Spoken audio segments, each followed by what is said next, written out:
Good morning అన్న. ఇవాళ మనం మాట్లాడుకునేది పవన్ కళ్యాణ్ గారు ఢిల్లీ నుంచి నేరుగా రాజమండ్రి వచ్చి రాజమండ్రి నుంచి నేరుగా కాకినాడ పోర్ట్కి వెళ్ళి అక్కడ సౌత్ ఆఫ్రికాకి వెళ్ళి 680 మెట్రిక్ టన్నుల బియ్యం పట్టుకున్నారు. అది ఎవరిదో అన్నది ఎంక్వైరీ చేయమన్నారు. ఆయన డైరెక్ట్ వెళ్ళి అక్కడ ఉన్న గోడౌన్స్ అన్నింటిలో కూడా రేషన్ బియ్యం ఎక్కువగా ఉంది.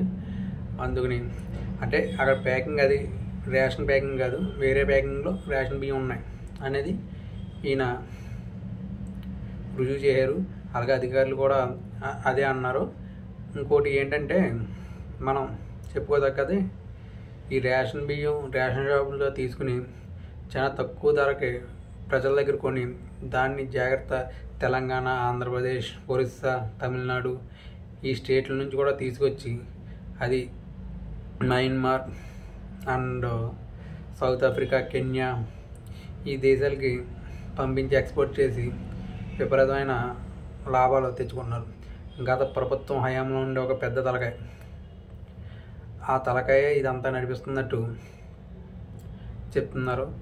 ఆల్రెడీ ఈ రేషన్ బియ్యం ఈ గోడౌన్స్ ఎవరయో సీజ్ చేసి ఎవరయో ఎక్కడి నుంచి ఎక్కడికి వెళ్తున్నాయో ఇవన్నీ కూడా పవన్ కళ్యాణ్ గారు దృష్టికి తీసుకెళ్ళారు. అది బిల్లు మాత్రం వేరేగా ఉంది అన్నది విషయం. ఇంకోటి ఏంటంటే ఈ విషయంలో పవన్ కళ్యాణ్ గారు, నాదెండ్ల మనోహర్ గారు చాలా సీరియస్గా తీసుకున్నారు. ఎందుకంటే నాదెండ్ల మనోహర్ గారు 2 days బ్యాక్ ఒక రేషన్ షాప్ని తనిఖీ చేయడానికి వెళ్తే అక్కడ 150 grams తక్కువగా వేయటం గమనించారు. ఆ రాడు, వెయిట్ రాడ్ ఉంటుంది కదా, ఆ రాడు 150 grams తక్కువ ఉన్నది. ఇలాంటివన్నీ కూడా గమనించారు ఆయన.